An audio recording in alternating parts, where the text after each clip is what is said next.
지난주에 우리는 일곱 대접 재앙 중에서 첫 번째부터 네 번째 재앙의 내용을 살펴보았습니다. 오늘은 또 양이 조금 많아서 원래는 다 살펴보려고 했는데 두 가지 재앙, 즉 다섯째와 여섯째 재앙에 대해서만 살펴보도록 하겠습니다. 다섯째 대접 재앙이 10절부터 11절에 기록이 되어 있습니다. 이곳에서 언급하고 있는 이 다섯째 대접 재앙의 대상이 어디냐면은 짐승의 왕자입니다. 보좌 왕자입니다. 우리가 이 짐승의 왕자 혹은 뭐 적그리스도 사탄의 보좌 이와 같은 비슷한 구절이 계시록 2장 13절에 이 버가모 교회에 대한 말씀을 살필 때 있었음을 기억합니다. 이 버가모라는 지역이 소아시아의 로마 행정부의 중심지였습니다. 그 도시에 당연히 황제 숭배가 강요가 되었고요. 이 왕좌 혹은 보좌, 우리가 하나님의 보좌 뭐 이렇게 하는데 그것과 대비되는 것이겠죠. 그래서 이 짐승이 자신의 영역에 대하여 가지고 있는 주권을 상징하는 그런 것으로 보시면 됩니다. 여기에 짐승은 우리가 13장 1절에서 이 바다에서 나오는 짐승, 즉 적그리스도를 가리킵니다. 이 짐승의 왕자라는 것은 결국 이 적그리스도의 심장부라고 보시면 되겠죠. 달리 말하면 여기에 대접을 쏟았다는 것은 세상 나라에 이 효력이 미치는 짐승의 통치 그 자체, 그리고 적그리스도의 지배 자체, 곧 하나님의 백성을 핍박하는 이 악한 세상 나라를 통치하는 짐승의 통치 능력의 이 중심부에 심판이 내려졌다는 것을 의미하겠죠. 그 위에 대접을 쏟는 겁니다. 그 결과가 무엇인가는 10절, 11절에 기록이 되어 있습니다. 그 나라가 곧 어두워지며 사람들이 아파서 자기 혀를 깨물고 아픈 것과 종기로 말미암아 하늘의 하나님을 비방하고 그들의 행위를 회개하지 아니하더라. 여러 가지의 반응들이 결과들이 나옵니다. 먼저 그 나라가 어두워졌습니다. 나라가 어두워졌다는 것은 우리가 나라가 광명하다, 빛을 발한다 이러면 굉장히 뻗쳐나가는 거겠죠. 근데 국운이 기울었다 뭐 이런 표현들 하죠. 그리고 나라가 어두워졌다, 어두운 시대다 뭐 이런 뉘앙스와 비슷한 거죠. 근데 극단적인 어두움을 나타내는 그런 것으로 보면 됩니다. 요한계시록에서 어둠이라는 것은 8장 12절하고 9장 2절 여기만 나타나고 있습니다. 그리고 오늘 본문 여기에. 그래서 이 어둠이라는 것은 계시록에서는 항상 심판을 가리키는 겁니다. 그런데 여기에는 오늘 본문에는 고통도 따르는 겁니다. 고통도 따르고. 그리고 이제 우리가 어두움 하면 예수님 말씀 복음서에 보시면은 불신자들이 바깥 어두운 데 쫓겨나 거기서 울며 이를 갈게 된다 하는 최후의 심판에 대한 전조 현상으로 보여지기도 합니다. 이 나라가 어두워졌다는 것은 우리가 요한계시록에서 출애굽의 모티브를 계속적으로 보고 있거든요. 이 대접, 특히 일곱 대접 재앙에 있어서도 출애굽 당시에 애굽과 바로왕에게 그 국민들에게 내려졌던 10가지 재앙들 중에 몇 가지가 계속 나타나고 있잖아요. 이 어두워졌다는 것도 애굽에 내린 이 9번째 재앙, 곧 3일 동안 애굽 온 땅을 캄캄한 흑암 속에 둔 이 재앙을 반영하고 있다고 보시면 됩니다. 그래서 지혜서 17장 같은데 우리가 성경에 있는 건 아니죠. 여기에 보면은 이 어둠, 애굽에 내린 9번째 재앙의 이 어둠을 뭐라고 해석을 하냐면은 애굽인들이 하나님의 섭리에서 추방되었다. 또 그들을 기다리고 있는 지옥의 영원한 어둠을 가리킨다. 이렇게 해석을 하고 있기도 합니다. 그런 것으로 보시면 됩니다. 이 9번째 장 어둠 흑암 재앙은 이집트와 바로가 섬겼던 신이 있는데 그 중에 하나가 뭐냐면 태양신 라입니다. 라를 하나님께서 9번째 흑암 재앙으로 징벌하신 것으로 또 보입니다. 그래서 애굽에 내린 10가지 재앙이 백성들과 바로를 향한 것인가 동시에 그들이 섬기는 이 신들에 대한 그 징벌도 담고 있거든요. 그래서 이것을 반영하고 있는 겁니다. 그 다음 결과들이 사람들이 아파서 자기 혀를 깨문다 이렇게 되어 있습니다. 얼마나 고통스러웠으면 혀를 깨물었겠느냐. 이 5째 대접 재앙으로 인한 고통이 극심하다는 것을 알고 있습니다. 2016년도에 영화를 우리가 하나 봤습니다. 뭐냐면 밀정이라는 영화를 본 적이 있는데 일제하에서 독립운동을 벌였던 이 의열단의 활동을 그린 영화였습니다.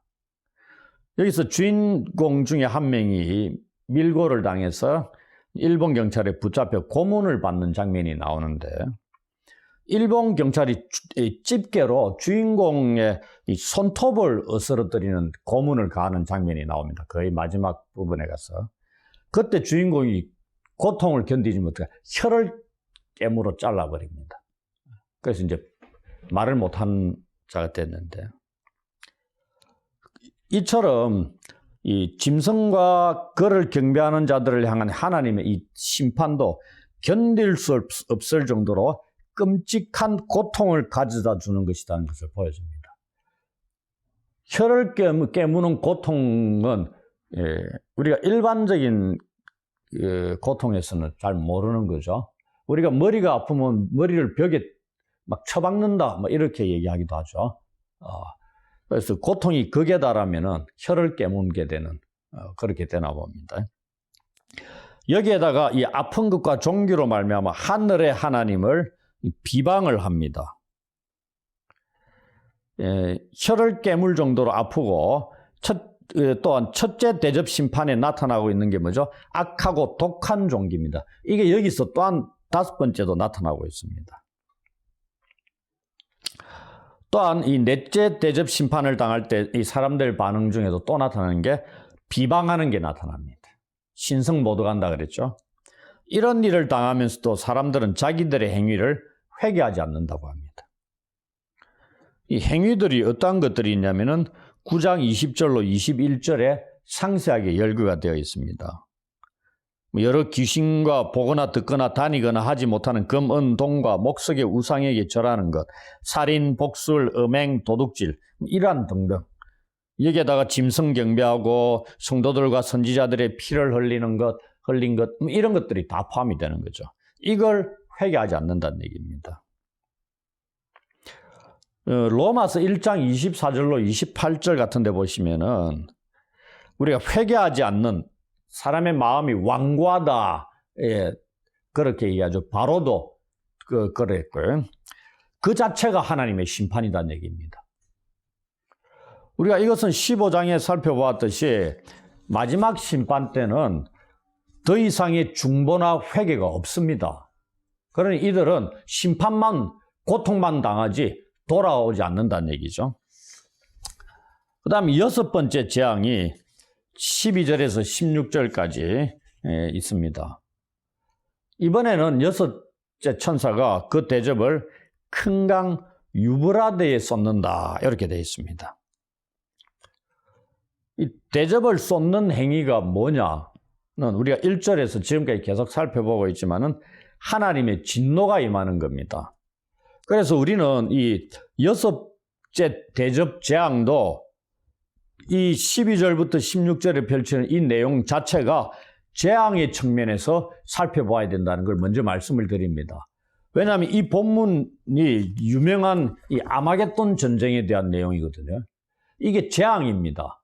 근데 이 아마겟돈 전쟁이 누구를 향한 재앙이냐면은 짐승과 거짓 선지자와 그를 추종하는 세상 악한 세력들에 대한 재앙입니다.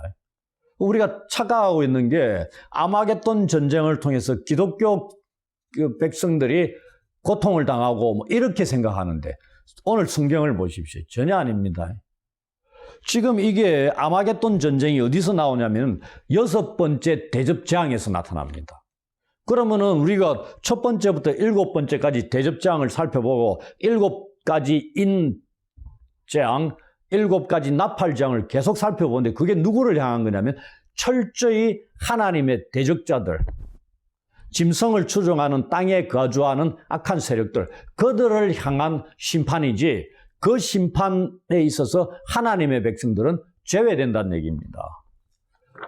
이집트에 내렸던 10가지 재앙에서 뒤에 보시면은 고센 땅에 거주하는 이스라엘 백성들은 제외시켰습니다. 그와 같이 극렬한 마지막 때의 심판에서는 하나님의 백성들에게는 해당이 안 됩니다. 그리고 아마겟돈 전쟁을 지금 역사적인 사례들로 가지고 실제 진행되어 가고 있는 뭐 이런 부분들 갖고 얘기하고 있는데 전혀 두려워할 게 아니라는 게 성경에 나옵니다. 성경을 있는 그대로 오늘 본문에 대한 것들을 보시면은 여기서 끝나는 건 아니죠. 아마겟돈 전쟁이 계시록 19장에 20장에도 계속 나옵니다. 그래서 오늘 본문에서는 그냥 아마겟돈 지역에 모이는 것만 딱 얘기합니다. 근데 그게 재앙입니다. 그들을 향한 재앙이라는 건 왜 그들을 향한 재앙인가는 제가 설명을 드리도록 하겠습니다. 이 6째 대접을 큰 강 유브라데에 쏟으니까 이 유브라데는 이스라엘의 그 국경 지역에 있는 강입니다. 주로 이제 이방 민족들이 그 강을 건너와서 이스라엘을 치러 오는 거죠. 뭐 그런 건데 이 유브라데 강에 쏟으니까 강물이 말랐다 이래 돼 있죠. 강물이 마른다는 건 뭘 얘기합니까? 이스라엘 백성들이 홍해를 건널 때 바다를 육지처럼 그래 걷는 겁니다. 물이 다 물러났으니까. 그런 의미입니다. 사람들이 거기로 그냥 지나갈 수 있는 거죠. 근데 이게 무엇을 의미하냐면은 예레미야 선지자가 예레미야서 50장, 51장에 예언을 하는 게 나옵니다. 그 예언에 이 고레스가 유브라데 강물의 흐름을 이 다른 데로 돌려가지고 그 강을 건너서 바벨론을 멸망시키는 그러할 때 이 예언이 성취가 되었다는 겁니다. 누구가 멸망되는 걸 나타내는 예언이다? 바벨론의 멸망에 대한 예언이다 이 말입니다. 그걸 누구를 통해서? 고레스를 통해서 성취를 시키는 그런 말씀이 나옵니다. 이게 강이 말랐다 이런 겁니다. 그렇다면은 이 강물이 마른 것은 이 마지막 때 바벨론의 멸망의 전조라고 할 수 있는 겁니다. 우리가 지금 보게 되면 큰 강 바벨론, 큰 성 바벨론 이렇게 나옵니다. 7번째 대접재앙 때도 큰 성 바벨론이 무너지는 일이 나오거든요. 그러니 이 강이 마르는 것이 이 마지막 때 바벨론의 멸망을 나타내는 보여주는 징조다 이렇게 보는 겁니다. 그러니 강물이 마르니 동방에서 오는 왕들의 길이 예비가 되는 거죠. 이 길을 통해서 온 천하 왕들이 아마겟돈으로 하나님의 큰 날에 있을 그 전쟁을 위해서 모인다 이 얘기입니다. 우리 성경에는 보시면은 14절인데 전능하신 이의 큰 날에 있을 전쟁을 위해 이래 돼 있는데 헬라어 성경에 보면은 그냥 전쟁이 아니고요. 앞에 정관사가 붙어가 그 전쟁입니다. 한글 성경에는 그자를, 이 중요한 그자를 빼먹어 버렸는데 이 요한계시록에 그 전쟁은 딱 3번 나옵니다. 그 전쟁 전관사가 붙어 있는 이게 16장 오늘 본문에 나오고요. 그다음에 아까 말씀드린 아마겟돈 전쟁을 가리킨 19장 19절에서 21절에 나오고 그 다음에 20장 7절에서 10절로 요게 딱 3번에 걸친 그 전쟁이 나오는데 그 전쟁은 동일한 겁니다. 요때만 나온다 이 말입니다. 이거는 역사상 시시때때로 일어났던 게 아니고요. 마지막 때 일어날 그 전쟁을 가리킨다 이 말입니다. 아직 일어난 전쟁이 아니다는 얘기죠. 이것을 의미하는 것으로 보시면 됩니다. 이 아마겟돈 전쟁에 대해서는 아까 말씀드린 19장 19절에 다시 나타나고 있는데요. 이곳으로 모이게 하는 자들이 누구냐? 13절을 보십시오. 용의 입과 짐승의 입과 거짓 선지자의 입에서 나온 개구리 같은 새 더러운 귀신의 영들이다. 이렇게 나옵니다. 여기에 거짓 선지자가 나오죠. 16장 13절에 처음으로 거짓 선지자라는 게 나옵니다. 우리는 거짓 선지자는 이미 13장에 땅에서 올라오는 짐승이 거짓 선지자라고 말씀을 드렸는데 거기서는 땅에서 올라오는 짐승이라고 얘기했지 거짓 선지자라고 꼭 집어서 지칭은 안 합니다. 근데 우리는 그가 거짓 선지자라는 것을 알 수 있는 거죠. 그리고 이 16장 여기에 처음 나온 뒤에 19장 20절과 20장 10절 여기에도 거짓 선지자라고 딱 지칭되어 있습니다. 아마겟돈 전쟁을 주도하는 세력이 중에 하나가 거짓 선지자입니다. 그리고 적그리스도고 그렇게 나오거든요.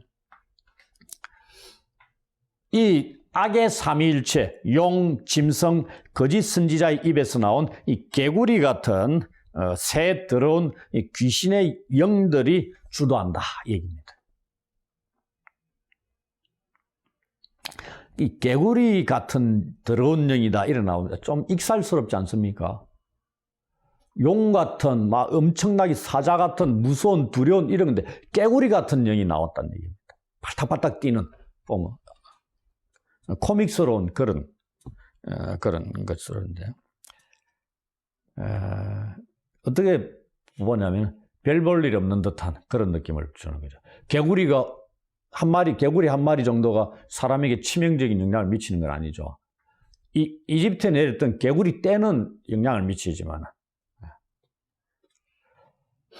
이들이 표적을 이적이라 돼 있는데 세메이온 요한복음에 나오는 7가지 표적을 할 때 쓰이는 그 용어입니다. 세메이온 표적, 이적을 행하여 온 천하 왕들에게 가서 전쟁을 위해서 다 모은다 이 말입니다. 그런데 6째 대접장을 보시면 우리가 읽었지만 실제로 아마겟돈에서 전쟁은 일어나지 않습니다. 6째 재앙에서는 전쟁을 준비하는 것으로 끝이 나버립니다. 그런데 이것이 하나님이 내리시는 재앙이다 이렇게 되어 있습니다. 이것이 왜 재앙이냐? 이거는 19장 17절부터 21절을 보면 압니다. 여기 똑같은 전쟁이라 그랬죠? 거기에 추가적으로 상세하게 설명이 되어 있습니다. 하나님께서 유브라데 강을 마르게 하십니다.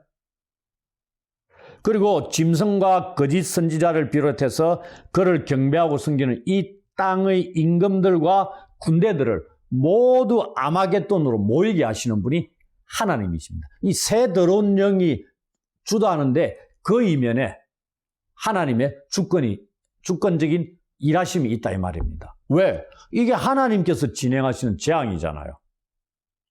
그러니 하나님께서 이 새 영을 움직여서 모든 땅의 왕들과 추종 세력들을 다 모이게 하시는 겁니다. 왜? 재앙을 내리기 위해서. 하나님의 능력은 전 세계에 흩어져 있더라도 한 방에 썰어버릴 수 있는데 이 지역으로 전체를 모아가지고 그곳에서 전멸시킨다 이 말입니다. 모이게 하셔가지고 계시록 19장 17절 보시면은 그들을 심판하시는 하나님의 큰 잔치를 여신다 이렇게 되어 있습니다. 잔치라고 얘기합니다. 그래서 새들을 불러 모아가지고 그 사람들의 살을 다 뜯어 너희들이 밥이다 이래가지고 새들까지 다 불러 모읍니다.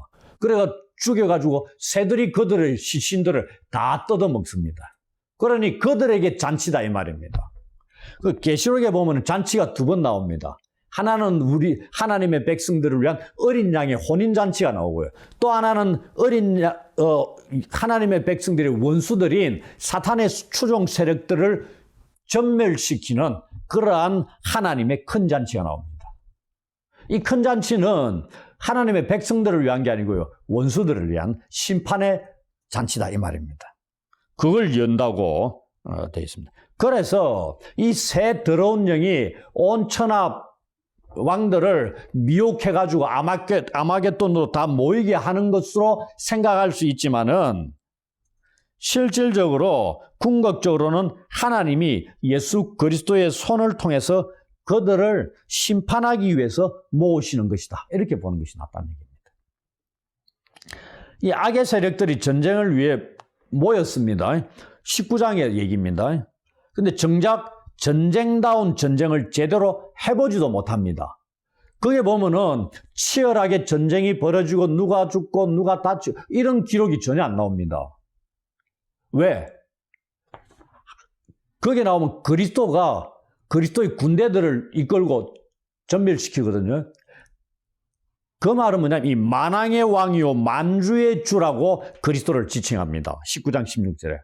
이 그리스도와 그의 군대들의 힘이 막강하고 절대적이다 이 말입니다. 그러니 아마겟돈에 모인 온 땅의 임금들과 군대들이 대적할 수 있는 잽이 안 된다 이 말입니다. 그걸 어떻게 됩니까?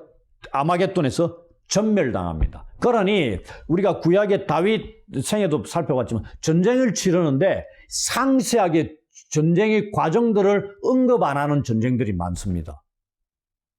어떤 전쟁들이라고요? 하나님의 전쟁. 하나님이 그들을 다윗의 손에 넘기시니 쳐서 이기더라. 뭐 이런 거 끝납니다. 오늘 쳐가지고 몇 명 우리 다치고 몇 명 죽고 어디 가가 힘을 쏟고 해가지고 에너지가 다 소진대가 돌아와가지고 또 하룻밤 자고 이런 기록이 전혀 안 나오고 넘기시니 가서 쳤더니 승리하더라. 뭐 이런 것밖에 없습니다. 그러한 전쟁이 하나님의 전쟁입니다. 그러니까 그 하나님의 전쟁의 원수들은 군대가 100만 명도 있었죠. 해변가에 모래같이 많이 모인 군대들도 있었습니다. 근데 다 전멸당합니다. 다 죽습니다. 이 마지막 때 이 아마겟돈 전쟁도 이런 겁니다. 과정을 다 생략해버립니다. 그 전쟁, 이럴 때 전멸당했다. 다 죽어버렸다. 끝. 그러니 이러한 전쟁 모해가 두려워 떨고 이런 거 하나도 겁낼 필요가 없는 전쟁이다 이 말입니다. 왜? 이 전쟁은 그들을 한 방에 전멸시키기 위해서 하나님의 계획하에 모으신 진행케 하시는 전쟁이기 때문에 그 전쟁이 딱 일어나면 어떻게 된다? 악이 전멸한다. 간단한 겁니다. 결과가 딱 정해진 거니까 그래서 계시록을 보면서 하나님의 백성들이 두려워하고 이런 게 아니다는 얘기입니다. 이 전쟁에서 짐승과 적그리스도와 거짓 선지자가 사로잡힙니다. 용이 사로잡혔다는 기록은 안 나옵니다. 용은 20장에 가가 따로 나옵니다. 그래가지고 이 거짓 선지자 사로잡혀 산채로 유황불 붙는 불못이죠. 거기 던져집니다. 그래서 아마겟돈에서 이러한 심판이 행해지기 때문에 6번째 대접을 재앙이라 부르는 겁니다. 그리고 19장 뒤에 1000년 동안 용이 갇힙니다. 그리고 다시 1000년이 지나고 난 뒤에 풀리 난 뒤에 다시 전쟁을 일으키고 그때서 또 용이 불못에 던져지니까 불못에 던져질 때 기록이 뭐라 되냐면 그곳에 이미 적그리스도 짐승과 거짓 선지자가 있더라 이렇게 되어 있습니다. 왜? 19장에 패해가지고 던져졌잖아요. 산채로. 그래서 우리가 성경에 이것도 똑같은 전쟁이니까 그 1000년 가운데 이거는 우리가 문자적인 1000년이 아니다. 이렇게 얘기하고. 왜냐하면 19장과 20장과 같은 건데 왜 둘만 던져지고 용은 나중에 던지냐. 이렇게 생각하실 수 있을지 모르겠지만 성경을 그대로 보시면은 둘이 먼저 던져집니다. 그 다음에 20장에 가가 용이 던져집니다. 그래서 보니까 그곳에 짐승과 거짓 선지자가 있더라. 이래 돼 있습니다. 하여튼, 그건 이제 그때 가서 또 다시 자세히 살펴보기라고요. 그러는 와중에, 이 15절에 보시면은, 이 우리 성경 같은 데 보면 빨간 줄로 돼 있죠. 예수님의 말씀입니다.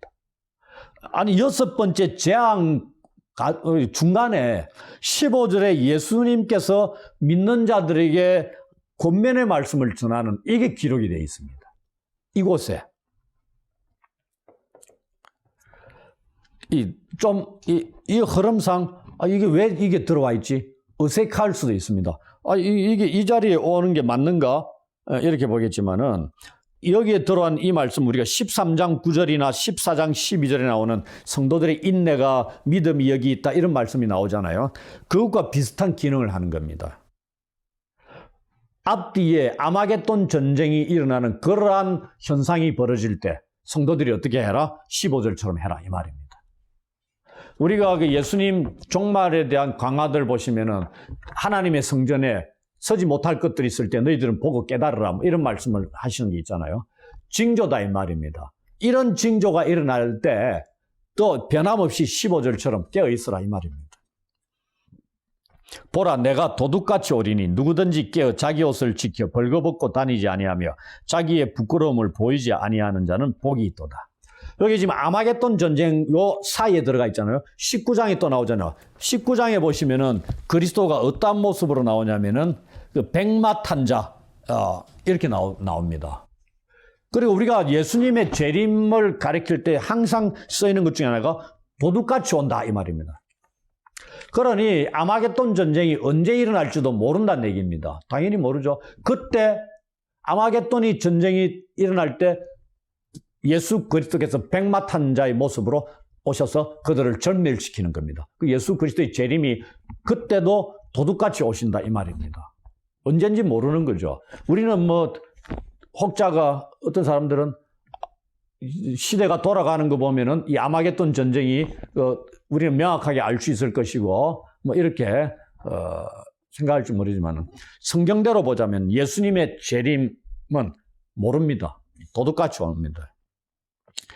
이걸 가지고 이 마틴 루터가 무슨 말을 했냐면, 그리스도께서는 우리가 마음 졸이며 준비하고 기다리도록 하기 위해 그분의 재림의 날을 우리에게 숨기셨다, 이렇게 루터는 기록하고 있습니다.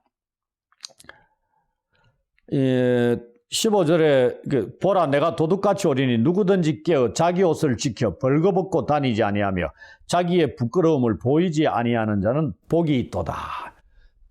요한계시록에는 복이 있도다가 7번 나온다고 말씀드렸습니다. 오늘 본문이 3번째 복에 대한 말씀입니다.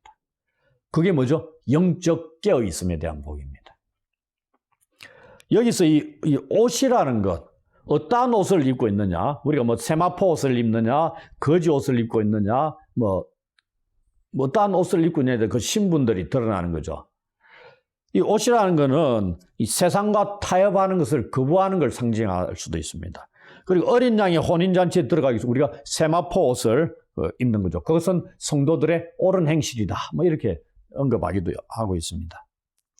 그러면서 이 예수께서 하시는 말씀이 마지막 영적 전쟁에서 성도들이 취해야 할 자세가 뭐냐를 알려주고 있는 겁니다. 그것은 도둑같이 오실 그리스도를 맞이하기 위해 항상 깨어있는 삶을 사는 것임을 여기서도 알려주고 있습니다. 복음서에서도 그렇게 말씀을 하고 있는데, 그러면서 주의 재림을 맞이하기 위한, 주의 재림은 악의 멸망이죠. 전멸이죠. 주의 재림을 맞이하기 위해 깨어있는 삶이 두 가지로 묘사가 되고 있습니다. 하나는 자기 옷을 지켜 벌거벗고 다니지 않는 겁니다. 벌거벗고 다니는 게 우리가 벌거벗고 다닐 수 있습니까? 눈에 보이는 이 벌거벗고 다니는 거는 못합니다. 근데 영적으로는 벌거벗고 다니는 경우가 얼마든지 생긴다, 이 말입니다. 이 세상과 타협하기를 거부해야 되고 그리스도를 향한 자신의 헌신을 유지해야 된다는 얘기입니다. 옷을 빼앗기지 않아야 된다는 얘기입니다. 이 16장과 요한계시록 전체의 문맥에 따르면은 이 다시 오실 주를 기다리며 자기 옷을 지키는 것은 이 악한 자들의 마지막 총공격의 압박에도 불구하고 이 정신을 바짝 차리고 짐승의 우상 숭배 요구에 굴복하지 않는 것도 포함할 수 있습니다. 또 다른 하나는 이 자기의 부끄러움을 보이지 않는 겁니다. 본문에서 이 벌거벗은 수치라는 것은 그리스도에 대한 헌신을 잃어버리고 심판날에 하나님 앞에서 수치를 당하게 될 것을 상징하는 것으로 생각할 수 있습니다.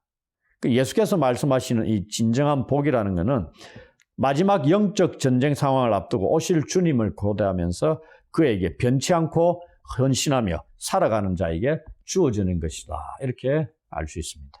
이 16절을 그리고 보십시오. 새 영이 히브리어로 아마겟돈이라 하는 것으로 왕들을 모으더라. 이걸로 6째 재앙이 끝이 납니다. 새 영은 아까 말씀드린 용, 짐승, 거짓 선지자의 입에서 나온 귀신의 영을 가리키고 이 새 영이 온 천하 왕들을 이 아마겟돈이라는 것으로 전쟁을 위해서 모이게 합니다. 이 아마겟돈이라는 것은 정확하게 읽으면 하르마겟돈 이겁니다. 그러니까 하르마겟돈, 마겟돈은 머깃도거든요. 이게 뭐냐면 히브리어로 머깃도의 산 이렇게 되어 있습니다. 가로 세로가 가로 30km, 세로 23km 정도. 좀 넓긴 넓죠. 양산에서 부산까지가 10km니까 그거의 3배 길이. 번양 정도 되겠습니까? 아니면 그다음에 23km. 이쪽 이게 머깃도의 산 이 지역이다 이러는데,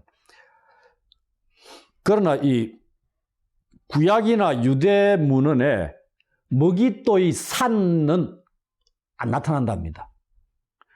머깃도는 나옵니다. 머깃도 평지도 나오고요. 머깃도 성도 나옵니다. 그런데 머깃도 산은 안 나타납니다. 갈멜산도 있는데,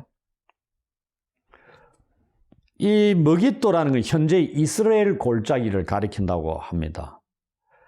그래서 이걸 비유적인 의미로 보는 사람들이 상당히 많습니다. 상징적인 의미다 이 말입니다. 그래서 마지막 영적 전쟁이 일어날 곳이다. 우리가 세대주의자들이나 이런 일부 사람들은 문자적인 의미로 보는 겁니다. 예수님이 재림하시기 직전에 팔레스타인 지역에서 벌어질 문자적인 세계 대전을 가리키는 것으로 이 머깃도 아마겟돈 전쟁을 얘기를 하기도 하거든요. 그런데 많은 사람들은 또 상징적인 지역이다.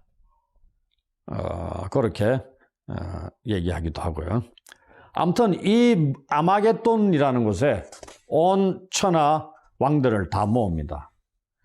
이 성경에서 이 아마겟돈이라는 것은 구약 성경의 이 머깃도를 가지고 보면은 이 하나님의 백성들을 압제하는 왕들이 패배하는 곳이었습니다. 그리고 거짓 선지자들의 파멸한 장소가 열왕기상 18장 40절에 보시면 거짓 선지자들이 파멸의 장소입니다. 그 다음에 백성들을 근심으로 이끈 잘못된 왕들의 죽음의 장소고요. 그 다음에 예루살렘을 치러 오고 이스라엘 온 지파를 애통에 빠지게 한 이방 모든 나라들의 장래의 멸망을 나타내는 것이 이 머깃도 지역입니다. 이런 의미를 담고 있는 지역이에요. 이곳에 악한 적그리스도, 그 다음에 거짓 선지자, 그리고 추종 세력들 다 모아가지고 멸망시키는, 그러니 의미는 합당하다 이렇게 정도로 보시면 됩니다. 결국 이 세 영이 온 천하 왕들을 아마겟돈으로 모으는 것은 마지막 때 하나님의 심판에 의해서 멸망에 이르게 되는 첫걸음을 내딛는 행위라고 보시면 됩니다. 그들은 모일 때 자기들이 멸망당한다고 생각합니까? 전혀 안 그렇죠. 하나님의 백성들을 오히려 멸망시키고 총공격해가지고 정복할 수 있는 그러한 생각에 가득 차서 이 아마겟돈으로 모이겠죠. 그런데 우리가 그러잖아요. 모든 것 딱 보면 위에서 다 조종하는, 움직이시는 하나님의 손바닥 안에서 놀아나는 것이다. 이렇게 보시면 됩니다. 그러니 자기들은 의기양양하게 모이는 거죠. 그런데 결국 모여가 그 안에서 한 방에 전멸합니다. 그걸 말씀을 하고 있는 겁니다. 왜? 이들 배후에 하나님의 주권이 자리 잡고 있기 때문에. 그리고 어린 양 대신 예수 그리스도와 그의 군대들이 월등한 힘을 지니고 계시기 때문에 이 전쟁 자체가 시작부터 게임이 안 되는 전쟁이었다 이 말입니다. 그리고 한 방에 전멸시키기 위한, 심판하시기 위한 그러한 의도로 이것이 여섯 번째 대접재앙의 내용으로 실행되는 것이다. 이렇게 우리는 받아들여야 됩니다. 아마겟돈 전쟁이 따로 떼내가 하는 게 아니고요. 이거는 하나님의 재앙의 하나다. 이게 저는 핵심이라고 보면 됩니다. 어떠한 상황, 어떠한 시대에 그 아마겟돈 전쟁이 일어날지라도 어떻게 된다? 적의 세력이 전멸할 것이다. 결론은 나 있는 그러한 전쟁으로 보시면 됩니다.